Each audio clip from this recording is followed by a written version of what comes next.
Si el deporte no tuviera árbitros, no habría fair play. Las reglas no existirían y los tramposos serían los protagonistas. Nadie pone en juego su dinero cuando el deporte no tiene reglas. Así que, ¿por qué apostar en eventos sin árbitros? Solo CIS tiene árbitros reales en todos sus eventos. Los árbitros de CIS garantizan una competencia justa en todo momento, con gamers del mismo nivel y juegos emocionantes que aumentan la participación de los jugadores, así como los márgenes para los operadores.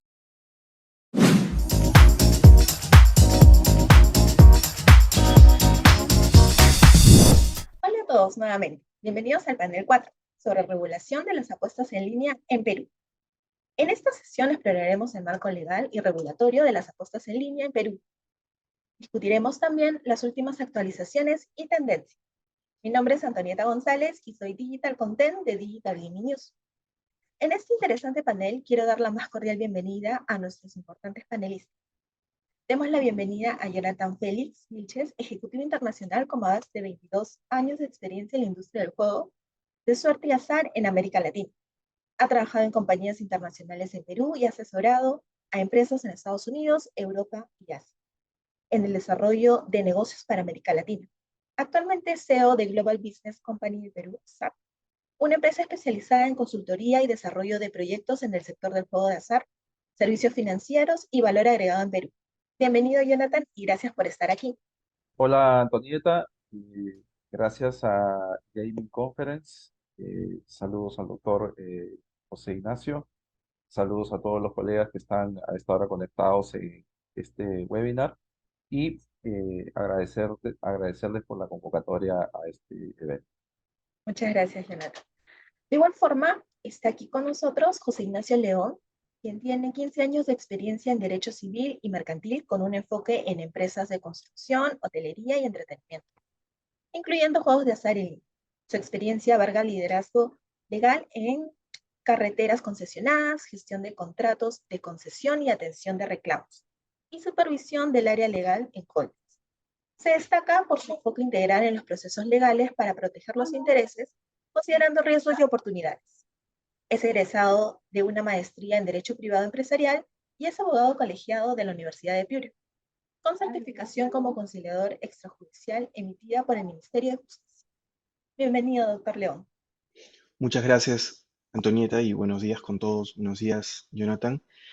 También para agradecerles la oportunidad de este pequeño conversatorio a la agencia digital Gmedia y a la web Digital Gaming eh, por el espacio para poder compartir información valiosa. Muchas gracias a nuestros importantes panelistas. Y bien, empecemos con el tema tan importante como es el tema de regulación, ¿no? ¿Podrían comentarnos, doctor, cuál es el propósito principal de la Ley 31557 en términos de regulación en línea y cuáles son sus objetivos clave? Sí, Antonieta, mira, hasta el año pasado, que se publicó en agosto del 22, que se publicó la 31557, existía en el Perú una deficiencia normativa respecto a los juegos a distancia y apuestas deportivas.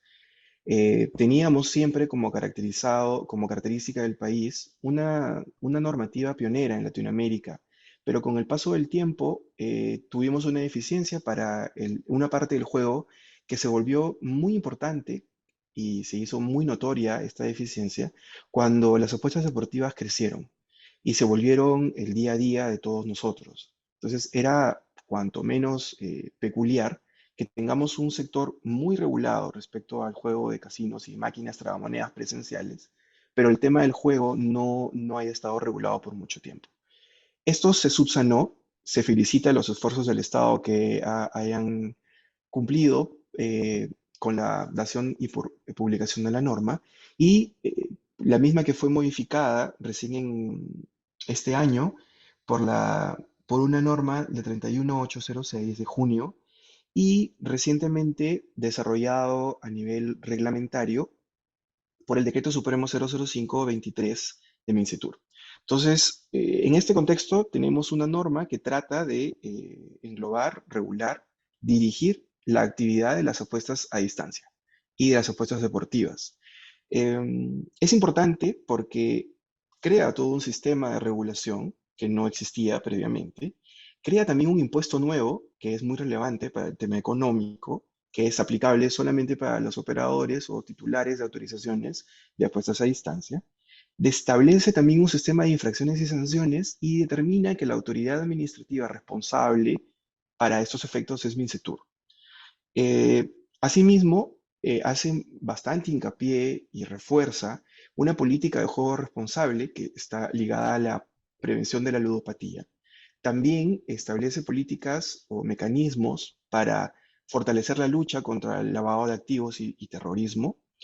Y de manera específica hace una exclusión respecto a la actividad de apuestas deportivas hípicas. La norma establece que no estará bajo este marco normativo las apuestas que se desarrollen en vivo y hípicas y que se desarrollen en el Perú. Entonces, ¿con qué finalidad se establece que ese sistema normativo? Pues la finalidad del Estado es que toda esta actividad se lleve a cabo con integridad, con honestidad, protege o trata de proteger a las poblaciones vulnerables, como los menores de edad y las personas que adolecen de ludopatía, y previene o trata de prevenir que la actividad sea utilizada en conjunto para obtener beneficios ilícitos o la comisión de delitos, eh, como las estafas o el lavado de activos. Entonces, esta norma es interesante y su reglamento es interesante porque no solamente trata de temas legales, sino también temas técnicos, que van a estar sujetos tanto las personas jurídicas que se desarrollen una explotación del juego, como también de laboratorios que van a tener que cumplir con certificados y con autorizaciones que tienen que ser dadas por Mincetur. ¿A quiénes regula esta norma a nivel de operadores? El término operador se me queda del sector tragamonedas. Ahora se les denomina por ley titulares, en el sentido de que van a ser titulares de una autorización para que puedan explotar una plataforma tecnológica. Así lo ha denominado la ley. Porque todos sabemos que las apuestas a distancia se llevan a cabo mediante una plataforma tecnológica que funciona de manera remota. Entonces, las personas jurídicas que van a estar inmersas en esta normativa van a ser aquellas que exploten estas plataformas. Entonces, la norma se establece a nivel subjetivo, a nivel de persona jurídica, quiénes pueden explotarlas. Obviamente, incluye a los nacionales, a las personas jurídicas constituidas bajo las normas del Perú, pero también establece dos supuestos de personas extranjeras. Aquellas personas jurídicas extranjeras que no tengan sucursales en el Perú y aquellas personas jurídicas extranjeras que decidan establecer una sucursal en el Perú. Debo indicar que la norma hace una remisión específica a la Ley General de Sociedades, el artículo 396 y el 403, y esto implica, y lo hago como una observación, de que las personas jurídicas extranjeras que quieran operar acá van a tener que pasar por una inscripción a registros públicos, al menos de su gerente o de su representante legal. En el caso de que no decidan tener sucursal. Y cuando decidan tener sucursal, van a tener que inscribir la sucursal en registros públicos, así como su representante legal. Esto es importante saberlo porque los operadores deben tener la precaución de actuar con tiempo. Si bien es cierto, todavía en el mes de febrero va a entrar en vigencia la norma y después hay unos plazos adicionales que vamos a ver más adelante, ya para poder presentar, para poder firmar documentos, solicitudes, etcétera, ya deberían los operadores extranjeros tener este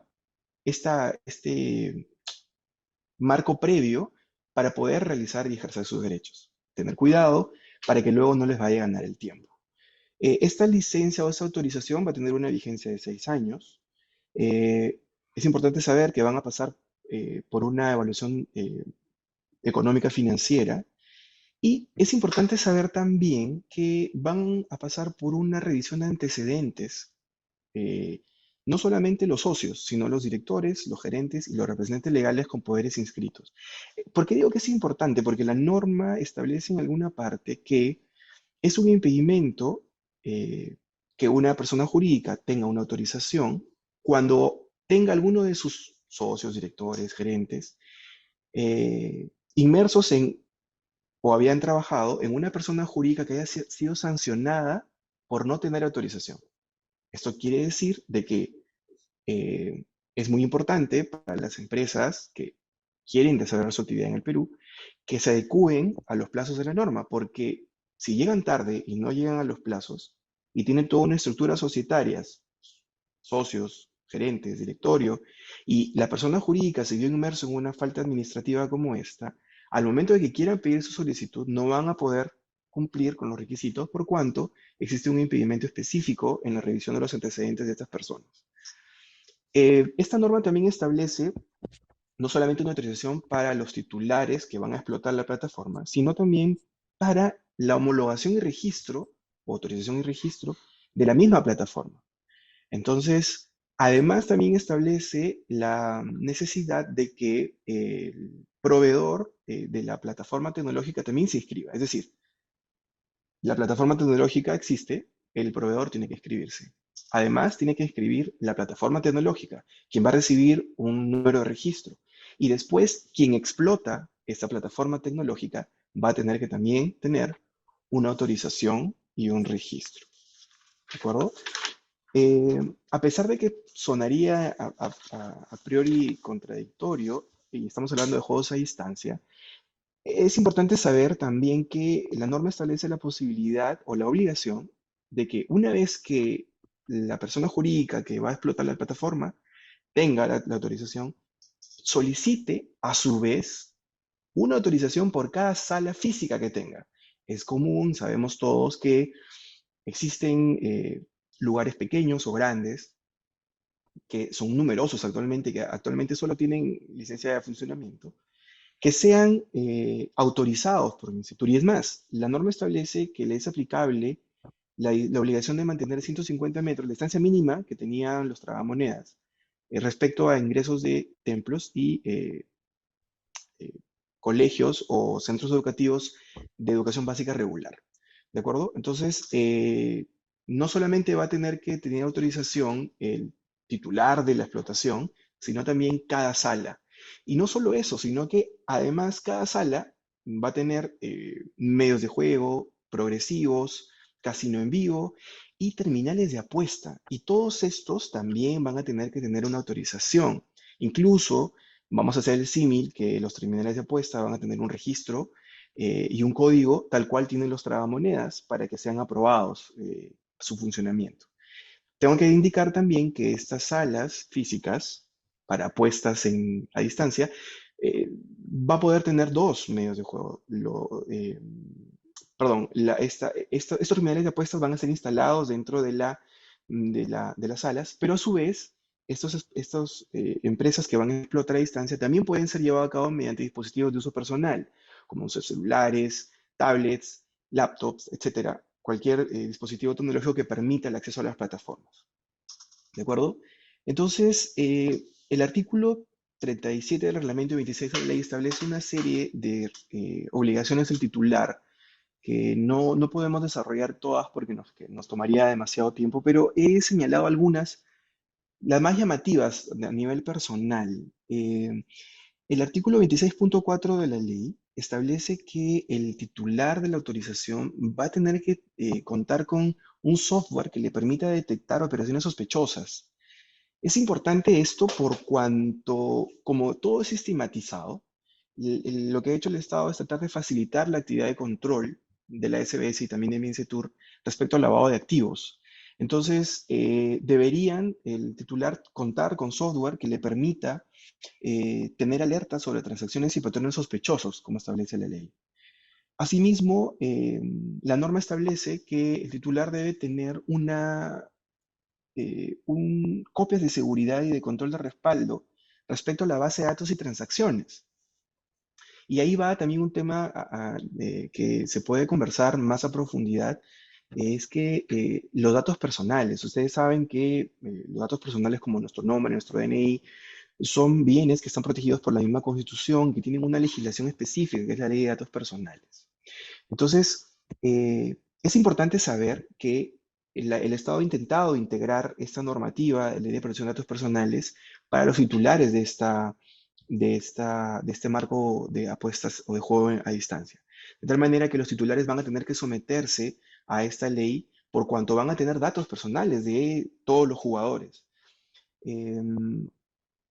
Lo particular y bueno, como recomendación es de que eh, dentro de otras obligaciones del titular, se establece que tanto MINCETUR como SUNAT van a tener acceso a estas bases de datos. Es obligación darles usuarios y claves para que estas entidades ingresen.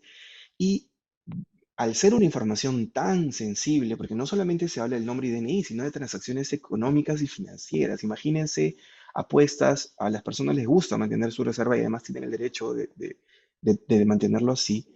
Va a tener acceso funcionarios de estas entidades, por lo que sería positivo que luego se regule un poco los accesos, quiénes van a tener acceso, qué tipo de huella va a tener cada usuario de acceso para evitar una divulgación y una vulneración a estos derechos que son muy importantes. ¿De acuerdo? O sea, no se puede tratar de regular todo a nivel de administrado y dejar un poco tibio respecto a la regulación por parte de la administración, quienes van a tener acceso a esta información muy sensible. Em, Otro tema interesante como obligación del titular va a ser que van a tener que mantener cuentas bancarias en instituciones supervisadas por el SBS, en donde se mantenga depositado el monto de la apuesta mientras estas dure o no hay un resultado de la jugada ganadora. De tal manera que estas cuentas se mantengan intangibles, no van a poder ser tocadas, eh, para garantizar efectivamente que no haya eh, no se disparen los fondos de las apuestas a otros fines cuando es muy fácil hacer transacciones financieras vía web, ¿no? Esto es muy importante, ¿no? Luego, como una obligación especial, diría yo, a favor del titular, una obligación del titular, es que se ha establecido la facultad de retener. Eso es importante y también es un poco delicado, porque establece que el titular podrá retener los fondos de los premios y de los saldos por un máximo de 30 días, cuando estos hayan sido obtenidos con sospecha de fraude o estafa. Entonces, estamos hablando que se le está cargando al administrado con una obligación de revisión, de sospecha de actividades ilícitas, que en principio esta actividad está, según la normativa peruana, está solamente determinada para la Fiscalía y el Poder Judicial. En cambio, a nivel de sospecha, el titular de la autorización podría retener eh, el dinero o el fondo por 30 días. Entonces, es importante que también esto más adelante pueda profundizarse la administración de repente con alguna directiva o algo especial, pueda verificarlo porque también puede ser objeto de retenciones arbitrarias y lo cual la norma lo que quiere hacer más bien es evitar todo este tema quiere obtener transparencia y honestidad y también debería regularse hasta cuándo, hasta qué límite tiene esta facultad el titular de retención. Además, establece también algunas obligaciones de presentar informes, algunos bianuales y algunos anuales del titular y también que tengan auditoría interna y también que cuenten con auditoría externa de laboratorios certificados respecto al funcionamiento de la plataforma tecnológica. Y esto es importante porque pareciera que fuera una obligación que no tiene importancia, pero ¿por qué? Porque la tecnología va avanzando, y es importante que las plataformas se mantengan en la vanguardia tecnológica porque pueden ser sujetas, las plataformas, a ataques, a ciberataques, o a que se queden desfasadas en el tiempo. Entonces, lo que trata de hacer el Estado es que se mantenga un informe de la integridad y la seguridad y del funcionamiento de estas plataformas para que no caigamos en estos defectos. Otro punto importante que quería mencionar es las garantías. La norma ha establecido dos tipos de garantías que se establece para dos sujetos, para el titular de la autorización y para los laboratorios.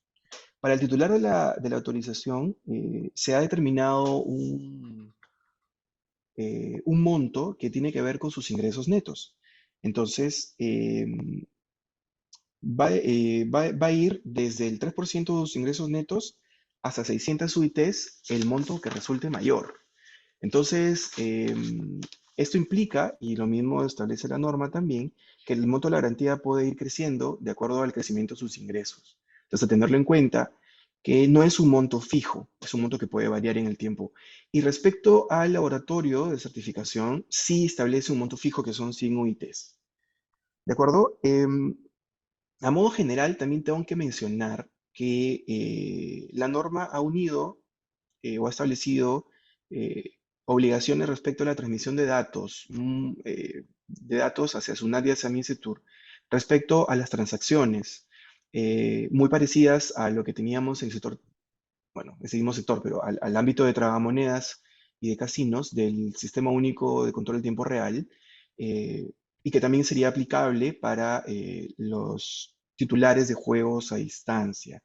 También establece o refuerza la obligatoriedad de que las casas de apuesta sean sujetos obligados a informar a la SBS acerca de las operaciones sospechosas dentro de un sistema de prevención del lavado de activos. Entonces, si bien es cierto, la ley general de prevención del lavado de activos ya establecía que las casas de apuestas eran sujetos obligados, esta norma ha reforzado y ha encaminado para que se mantenga esta obligación respecto a los titulares. Un tema particular a tocar, me parece que es interesante el tema de la publicidad. La publicidad está en el artículo 30 y 31 de la ley y en el 56 del reglamento.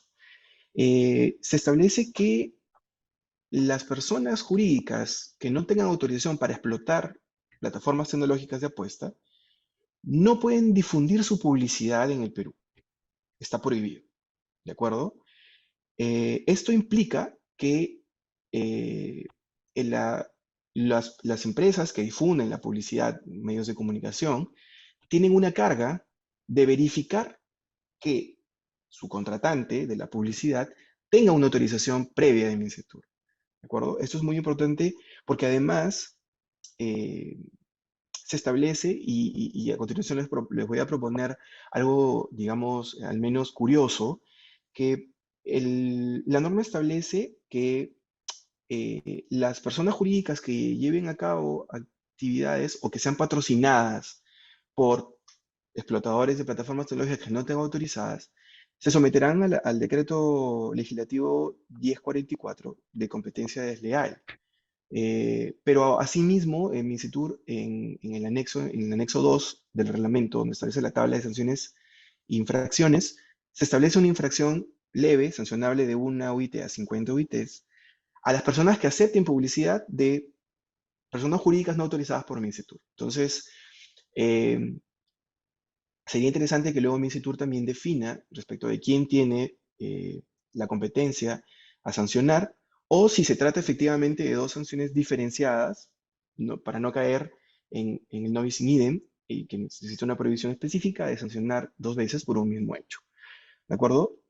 Esta publicidad también se ha establecido que tiene que tener la frase, los juegos y apuestas deportivas a distancia realizados en exceso pueden causar ludopatía, que esta publicidad no sea dirigida a menores de edad, que no participen menores de edad y que, otra vez refuerza, que no se ha llevado a cabo por personas no autorizadas, personas jurídicas no autorizadas. Entonces, habría que establecer el contenido, o digamos ya de manera específica, horarios en el que la publicidad, tanto en la radio como en la televisión, pueda ser llevada a cabo, porque no tiene que ser dirigida a menores de edad. Entonces, eso tiene que ser acorde a las franjas horarias que existen, a mi parecer. Entonces, finalmente, es importante saber, y ya seguramente Jonathan nos podrá ayudar de manera más detallada este aspecto, es que la norma ha establecido de manera razonable plazos de adecuación, o mejor dicho, un procedimiento de adecuación. No sé si los plazos eran muy razonables, pero sí un procedimiento de adecuación para que las personas jurídicas que ya estén llevando a cabo esta actividad puedan adecuarse a la norma, ¿no? Y no sea una ruptura de la actividad, un quiebre de la continuidad de la actividad, porque todos sabemos que esta actividad soporta trabajadores, es una actividad que no está prohibida, es lícita, y que va a generar muchos ingresos al Estado respecto a impuestos. Entonces, lo que ha hecho el ente regulador es tratar de establecer unos mecanismos de adecuación, incluso, y eso es importante también, que para las salas de juego físicas que prueben que ya han venido llevando a cabo actividades de esta índole, no les serán oponible la distancia de 150 metros que hablábamos hace un momento. Entonces, es interesante porque va a permitir una agilidad en el comercio y en esta actividad en específico. Para terminar, solamente dejo en el tapete algo que me llama mucho la atención, que es la facultad del Ministerio de Transportes, a solicitud de MINCETUR, de bloquear páginas web, direcciones IP, URL y o aplicaciones informáticas. Eh, esto es un tema bien delicado porque justo conversando con unos colegas sobre el asunto, el mayor reto que tiene la administración es la fiscalización, a mi modo de ver. La fiscalización para MINCETUR va a pasar desde la contratación de personal idóneo y a tiempo, es muy importante que sea a tiempo, para la fiscalización y autorización de este nuevo paquete de solicitudes que se van a venir, porque vamos, sabemos que la justicia cuando llega tarde ya no es justicia, entonces hablo de la temporalidad porque es importante también, así como los operadores están corriendo, que la autoridad administrativa también corra en este aspecto y de establecer cuál es el límite de la discrecionalidad o cómo llegar a bloquear, a tapar páginas web que no necesariamente puedan estar dentro del ámbito de aplicación de la norma, que también va a dar mucho que conversar y creo que es un gran reto de la administración. Lo importante es que la administración ha tomado varios puntos, como el registro de los jugadores, que el medio de juego, es decir, su tarjeta, sea de ese jugador, que el jugador tenga un acceso específico y personal intransferible para jugar y que se utilicen medios financieros, bancos, instituciones financieras reguladas por la SBS, que no haya publicidad de autoridades de personas no autorizadas y en este caso de bloqueo de páginas web, de tal manera que toda la suma de estos puntos puedan favorecer a que la actividad se formalice de manera real y con la ayuda del mercado, creo yo, que puede llegar a ser muy exitosa en el Perú. Y bueno, eso es lo que yo de manera general, muy general, y en este poco o breve tiempo quería comentarles sobre la ley, sobre el reglamento y el ámbito que nos encontramos actualmente. Gracias. Muchas gracias por todo el resumen dentro de lo que se puede hacer la ley que es tan extensa, pero muy, muy interesantes los puntos. Jonathan, por favor, tus comentarios. Sí, gracias Antonieta, gracias al doctor José Ignacio por la referencia marco que ha hecho detallada de esta ley y del reglamento técnico, ¿no? Desde mi punto de vista, eh, para mí es importante señalar que, por ejemplo, toda esta ley que se dio, más su ley modificatoria y ahora ya el reglamento técnico, lo que permite es básicamente entrar en un proceso de formalización del mercado nacional. Hasta ahora venía operando como se conoce internacionalmente en el modo gris, ¿no? Que no está prohibido, no está regulado, pero entonces, bajo esos términos y condiciones es que vienen operando aquí en el mercado nacional y en otros países de la región. Entonces creo que es importante que se haya dado finalmente la reglamentación técnica porque vamos a entrar a un modelo ya de formalización de la actividad, ¿no?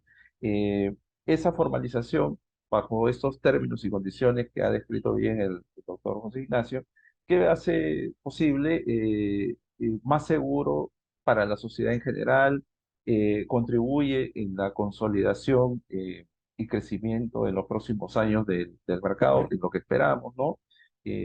Tenemos algunos ejemplos de referencia en la región y podemos citar a Colombia, ¿no? Que cada año sigue creciendo las ventas y la recaudación de los impuestos en este país, hermano. Además, hace al mercado peruano más competitivo y más atractivo de nuevas inversiones internacionales. Entonces, lo hace al final más beneficioso para el consumidor final porque va a tener diferentes ofertas de valor comercial eh, en las que puede elegir libremente, ¿no? Y otro punto importante es que la ley del reglamento técnico no han establecido un límite de autorizaciones de explotación, por lo cual el mercado peruano está abierto a, eh, a los que ya están operando actualmente en el mercado nacional y a los potenciales nuevos inversionistas que desde hace algunos años veían con atractivo el mercado peruano y solo estaban esperando que se dé este marco regulatorio para tomar la decisión de ingresar. Eh, Tenemos ahora un ecosistema digital que fue impulsado, empoderado por la pandemia, la transformación digital que estamos viviendo todos a nivel global. Y en esa línea es que nosotros en América Latina todavía mantenemos un esquema comercial omnicanal y que se va a mantener, pero consideramos que en los próximos años se va a ir transformando bajo todos estos términos y condiciones que ya está dando la ley, el reglamento técnico, esa rigurosidad que tiene para la certificación y la evaluación tecnológica de los autorizados. Entonces, hay una evolución que viene en el camino, que vamos a tener un antes y un después al momento de que entre en vigencia la ley, ¿no? Entonces, va a ser muy interesante lo que vamos a ver en los próximos años en el mercado peruano, que va a sumarse como una pieza más de ese rompecabezas del mercado comercial que es Latinoamérica. Está cambiando los hábitos del consumidor, son consumidores digitales, entonces se hacía referencia a la ley de protección de datos, etcétera. Eh, Hay todo, es un tópico muy grande de desarrollar ese tema de la ley de protección de datos, amparado sobre el soporte tecnológico. Entonces, estamos viviendo unas etapas muy interesantes en el desarrollo a nivel global de esta transformación digital, pero también estamos a merced de organizaciones criminales que andan a la vanguardia de todos estos temas. Entonces, en ese punto de la rigurosidad del reglamento técnico para las plataformas tecnológicas y sus cumplimientos, creo que por lo menos estamos en línea de esos niveles mínimos que necesitamos para garantizar o mitigar al máximo posible esta prevención de los cibercriminales, ¿no? Eh, Después, y aprovechando todo esta explicación y lo que ya hemos venido discutiendo, yo quería compartir con ustedes una presentación, ¿no? Se ve ahí, avisan por favor, Sí, sí se ve. ¿ya? Básicamente lo que estamos presentando aquí es, desde nuestro punto de vista, ya un nuevo escenario de la arquitectura comercial que va a darse desde el 11 de marzo del 2024, cuando Mincetur haya finalizado esos 30 días que tiene para recibir, evaluar y entregar las autorizaciones a todos los que se presenten dentro de este marco normativo. Entonces, estamos observando ya todo esto de aquí ya lo conocíamos, ¿cierto? Tenemos el omnicanal de ventas, ¿no? Que está básicamente centralizado por las páginas web, el uso de los dispositivos móviles, comercios diversos, las salas de juego y algunos otros tipos de terminales que vamos, o innovaciones que vamos a ir viendo en el camino, ¿no? Entonces, que también será motivo de revisiones, consultas con el regulador. Lo importante aquí es que, lo señaló el doctor José Ignacio, Incetur y SUNAT van a tener una labor de fiscalización y control importante y para ello se van a valer de los usuarios y claves de acceso a los sistemas, ¿no? Todos los sistemas hoy en día están basados básicamente en la nube y así es como vienen funcionando a nivel global.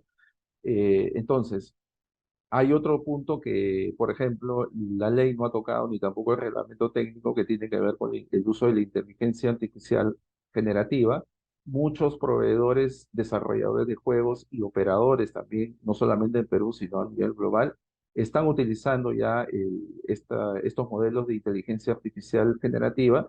En nuestro país se ha dado una importante ley en julio del año pasado que promueve el uso de la inteligencia artificial para el desarrollo social y económico del país. Entonces, este va a ser un punto también que más adelante será un tópico de análisis, un motivo de desarrollo del regulador, porque hay todo un equipo de trabajo en torno a la regulación de esta ley que lidera la presidencia del Consejo de Ministros.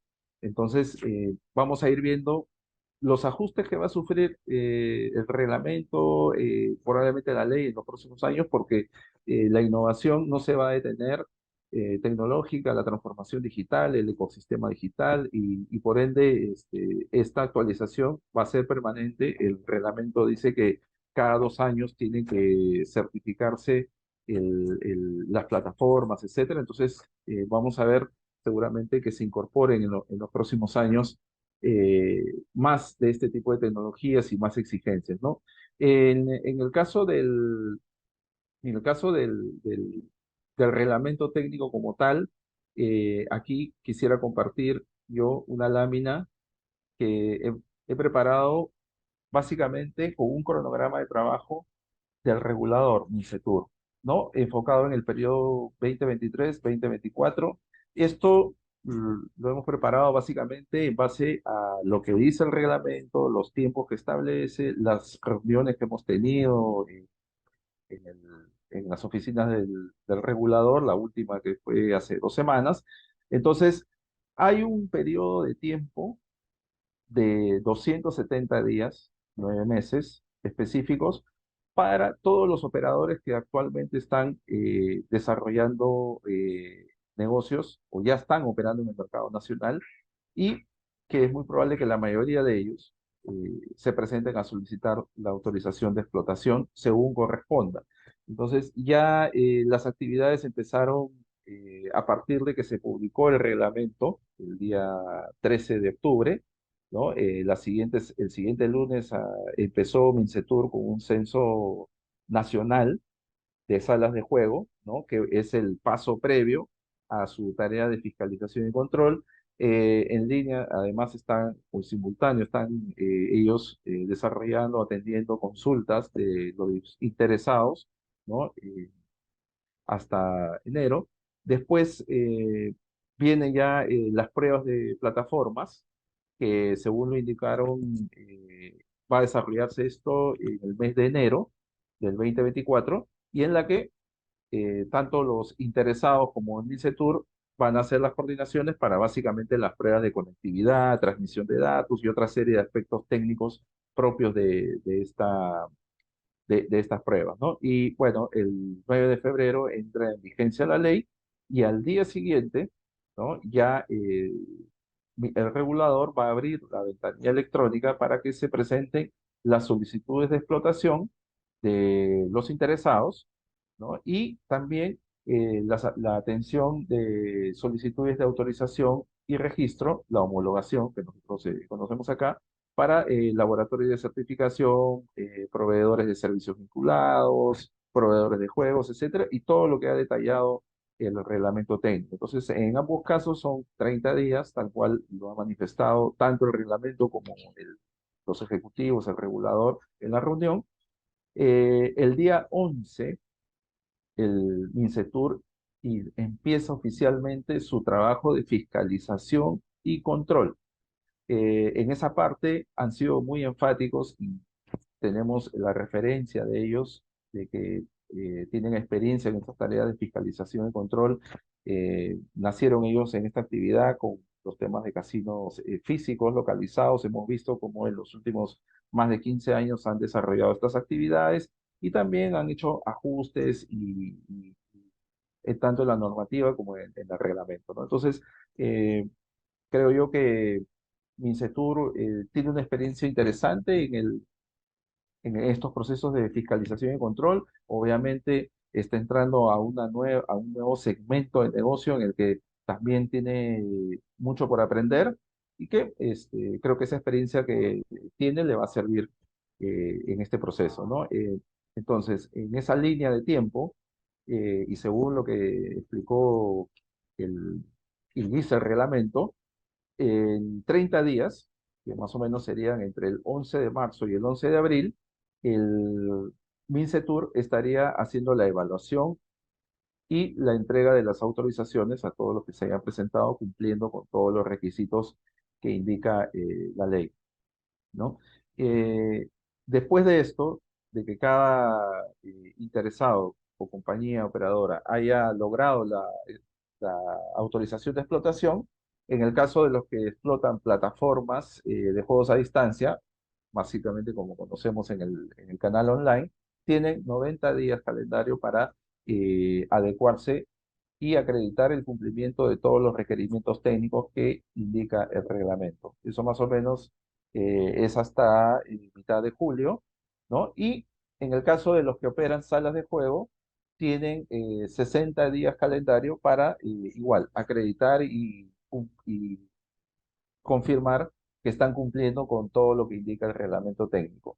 Entonces, este cronograma básicamente es el que tienen que tomar en cuenta todos aquellos que van a aplicar o van a solicitar la autorización de explotación. Entonces, en esa línea de tiempo es que se están graficando desde el 13 de octubre hasta la mitad de julio, esos 270 días o 9 meses para poder cumplir con todo lo que dice el reglamento técnico. Entonces, visto desde ese punto de vista en línea de tiempo total, ¿no? Ya los 120 días son la primera parte de este requerimiento, más todo esto que estamos viendo, creo que considero que es un plazo razonable para todos aquellos que ya vienen operando y que tienen esta línea de tiempo para adecuarse al cumplimiento de la ley y del reglamento técnico. Entonces, vamos a ir seguramente conociendo ya desde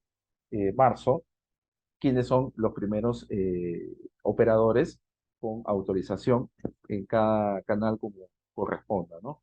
Eh, Así que esos son algunos puntos importantes que considero tanto como mención, ¿no? Y también señalar que, como ya lo había mencionado el doctor José Ignacio, hay dos tipos de autorizaciones que se van a tener que solicitar. Entonces, tenemos la autorización de explotación de apuestas deportivas a distancia, eh, que pueden ser explotadas a través de plataformas tecnológicas en línea y salas de juego, o las agencias de apuestas que conocemos, ¿no? ¿Qué, qué verticales agrupa esta autorización? Básicamente, todas las comprendidas de los deportes en vivo, como lo conocemos, el fútbol, que es el que más demanda tiene en nuestro país, ¿no? El básquet, tenis, otros, los eSports, las apuestas deportivas, las apuestas de deportes virtuales, los juegos de fantasía y los sistemas progresivos. La otra autorización está relacionada básicamente a la explotación de juegos a distancia, que se puede explotar a través de plataformas tecnológicas en línea, y aquí las verticales que están autorizadas en esta autorización son los juegos de casino, el casino en vivo, el póker y los slots. Lo importante de resaltar en esto es que, por ejemplo, en la primera autorización relacionada a las apuestas deportivas, se pueden explotar tanto en el canal online como en las salas de juego, pero las salas de juego no pueden explotar los juegos de plataformas tecnológicas a distancia. Quiere decir casino, slot y todo lo que tiene que ver con esas verticales. Eso ya lo ha dejado muy claro y remarcado el regulador en la última reunión que tuvimos, y es importante precisar, ¿no? Y lo otro es que en el caso de las apuestas deportivas, tanto en el canal online como en las salas de apuestas, solo van a ser, pueden ser explotadas por las personas jurídicas que están constituidas en el Perú. Eso ya lo ha dejado muy claro el reglamento, ¿no? Entonces, es un punto interesante a considerar. Así que eh, eso, en principio, eh, para poder darle un marco de revisión a estos puntos que consideramos importantes, ¿no? En el aspecto del control y la fiscalización, sabemos que hay toda una tabla, ¿no? De sanciones, solo para mencionarla, tienen infracciones leves con amonestaciones o multas que van desde 1 a 50 OIT, las infracciones graves de 50 hasta 150 OITs, y las infracciones muy graves que van desde 150 hasta 200 UITs, pero además puede significar la cancelación de la autorización o la inhabilitación hasta por 10 años. Así que esos puntos son importantes considerarlos y revisarlos para no caer en esas infracciones, ¿no? Solamente por el tema de la publicidad, eh, me parece interesante resaltar el hecho de que la publicidad ahora no puede dirigirse a los menores de edad, ni que incluya a menores de edad. Las personas jurídicas que no cuenten con las autorizaciones no van a poder contratar tanda publicitaria y, como decía el doctor José Ignacio, le ha trasladado esta labor de verificación a los proveedores de servicios, ¿no? De publicidad, de contenido, que son quienes van a tener la tarea de verificar si el contratante de estos servicios publicitarios en primer lugar, tiene la autorización sectorial del regulador. Entonces, ahí ya entraríamos a un esquema comercial de competencia, pero bueno, es lo que señala el reglamento, ¿no? Entonces, en principio, estos son algunos de los puntos principales que yo considero importantes de resaltar, ¿no?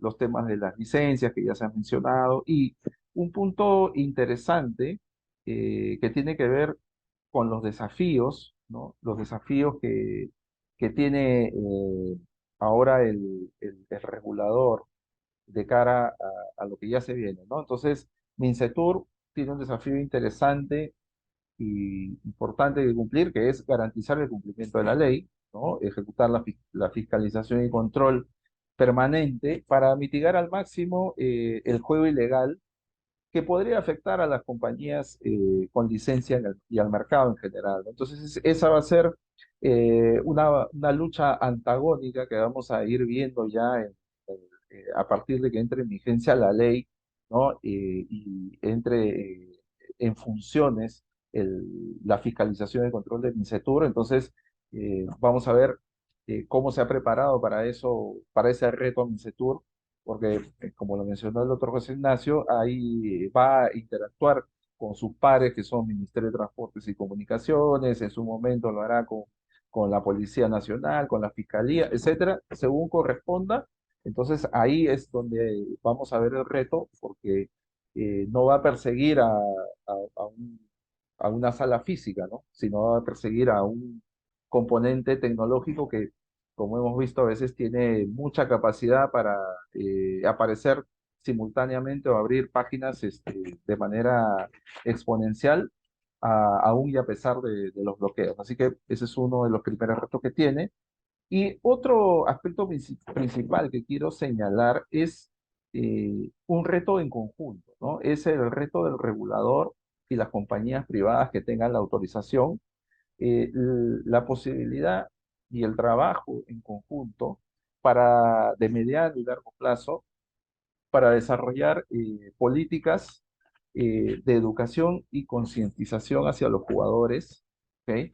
Y a la población en general, ¿no? Y sobre este nuevo marco normativo, en primer lugar. Segundo, políticas que tengan que ver con juega legal, por llamarlo de alguna manera, el juego responsable, que va a ser muy importante antes de llegar a los temas de la prevención de la ludopatía. La prevención de la ludopatía inicia por el juego responsable, y el juego responsable también sabemos que empieza en casa. Entonces, es todo un proceso interesante que vamos a ir viendo a partir de que empiece a correr en oficial todo este tema, porque ahora eh, todos estamos conectados aquí, ¿no? Pero aquí también es donde surgen muchos de los problemas de la sociedad en general, ¿no? Entonces, vamos a ir viendo cómo el regulador, los operadores actúan de manera articulada, como hemos visto en otros países de la región.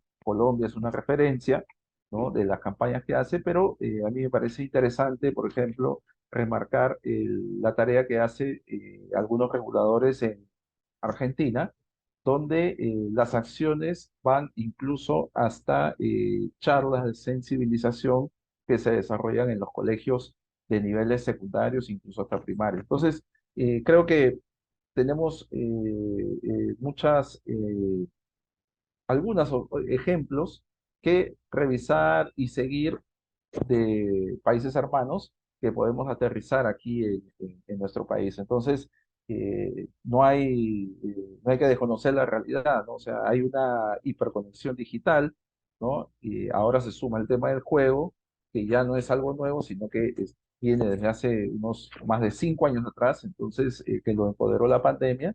Entonces, todos esos puntos creo yo que hay que mirar cómo los va a enfocar el regulador y los operadores autorizados, y bueno, en general todos los que estamos metidos en esta industria, de alguna u otra manera, decir, sugerir, aportar en esa línea, ¿no? Así que eso es un poco, en resumen, lo que quería comentar respecto a esta ley y reglamento técnico que ya está corriendo y sobre el cual todos los que quieran trabajar en el mercado peruano tienen que adecuarse, ¿no? Entonces, hay una primera parte que es este marco regulatorio para un primer grupo que son los que ya están operando en el mercado nacional y van a solicitar la autorización de explotación, tienen estos 9 meses para adecuarse, ¿no? Y el otro grupo que son los nuevos inversionistas, los nuevos proyectos,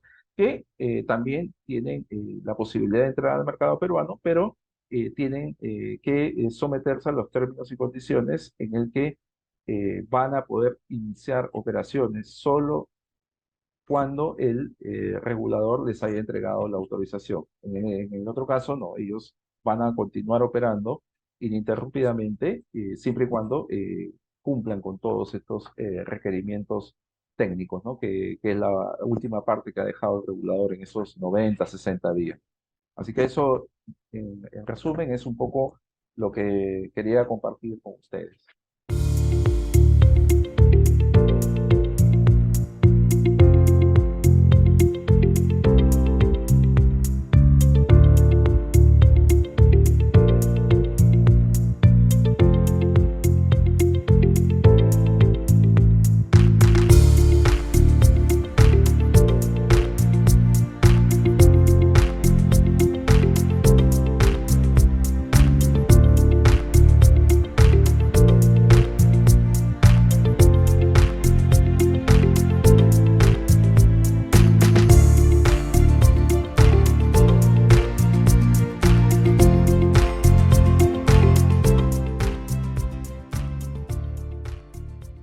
Bien, Jonathan, muchas gracias por todos los comentarios sobre esta ley. Quería hacerles dos consultas, ya que hemos recibido por parte de nuestros usuarios algunas preguntas eh, enfocadas, ¿no?, al tema de la regulación. ¿Qué impuestos, asumo que puede ser el tema de porcentajes, ¿no?, pagaría con esta nueva ley? No Sí, sé sí, si me permites, sí, el, la ley estableció o fijó un derecho de explotación del sí. 12% sobre el GGR, ¿no? El ingreso neto. Entonces, eh, eso lo ha dejado muy claro el reglamento también, o sea, no el regulador lo ha clarificado en la última reunión que hubo, de que solamente la actividad afecta a este derecho de explotación del 12%. No hay una carga de impuesto selectivo al consumo, nada, no se ha fijado nada de eso, y lo único que se está esperando es que SUNAT saque su directiva, su circular en la que va a poner específicamente en blanco y negro cómo es que se van a hacer ya los procedimientos de tributación, de cálculos, etcétera, que sabemos extraoficialmente cómo es que se va a hacer, pero necesitamos obviamente que sea SUNAT el que entregue esta información y el impuesto empezaría a pagarse a partir del 1 de abril del 2024. Eso es hasta ahora la información que conocemos y manejamos según el reglamento, los términos y condiciones y lo que ha mencionado y ha dicho el regulador. Entiendo. Y hay otra pregunta sobre las garantías que solicita Mincetur. ¿Podrían comentar sobre ello, por favor? Sí, justo Antonieta te comentaba cuando me tocó exponer a mí que efectivamente habían dos garantías que tenía dos tipos de garantías que se establecían. Era una que tenía que otorgar el titular de la autorización, em, que iba de un porcentaje anual hasta 600 o 600 UITs, lo que resulte más oneroso, lo que es más alto, y las empresas que se encarguen de certificar, pues, los laboratorios, también tenían que otorgar una garantía de 100 UITs a favor del ministerio. Esas eran las dos garantías que establecía eh, la ley. Sí, solo para complementar lo que comentó el doctor José, Sí. sí es correcto ese cálculo del 3%, ¿no? Y las 600 UITs. Eh, eh, para el caso de los operadores que ya están operando en el mercado nacional, ¿no? Las compañías que conocemos, ¿no? El cálculo va a ir sobre el 3% de los ingresos, porque ellos ya tienen un historial, una actividad en desarrollo, ¿no? Y en el caso de los nuevos operadores, ¿no? Los que recién están haciendo actividades este año, inclusive hasta, tendría yo que hasta 2 días antes de entrar en vigencia de la ley, lo que aplicaría es el cálculo de esas 600 UITs, que más o menos al cambio son $780.000 de hoy, ¿no? No sabemos cuánto va a estar el dólar en el próximo año. Muchas gracias por haber contestado esas preguntas que nos han llegado por parte de nuestros usuarios. Y nada, quería nuevamente agradecer su amable participación en esta primera edición. Sé que el tema de regulación es amplio y muy extenso, pero creo que se han tocado temas muy interesantes donde el operador al final tiene que enfocarse y tiene que hacer todo el tema de la operación con tiempo, ¿no? El tema de la ley. Bien, no sé si quieren agregar algo más a nuestros usuarios, de repente las empresas a las que pertenecen, más si quieren tener algún tipo de asesoría por parte de ustedes. Sí, agradezco nuevamente la plataforma para poder tocar esos temas importantes. A mí, particularmente, yo soy abogado que me dedico al sector hace muchos años y me pueden escribir a jleon@lolip.com y pueden escribirme a mi número de teléfono 969-445500 para poder brindarles cualquier tipo de asesoría. Perfecto. Antonieta, muchas gracias por la invitación nuevamente a eh, Digital Gaming, a Gaming Conference, ¿no? Al doctor José por compartir este panel. Eh, Nosotros somos una consultora básicamente enfocada en el asesoramiento de desarrollo de negocios y nuevas inversiones en Latinoamérica. Ahora estamos mirando con mucho interés el mercado peruano y pueden contactarnos al correo contáctenos @globalbusinesslatam.com y a través de nuestra página web también es www.globalbusinesslatam.com. Pueden ahí también encontrar el WhatsApp de contacto y estamos atentos a las consultas adicionales que pudieran tener respecto a todo este tema legal que ahora es la primera parte y al reto comercial que significa el mercado peruano, ¿no? Así que muchas gracias y un saludo nuevamente a todos los colegas que se han conectado. Muchas gracias, gracias a ustedes.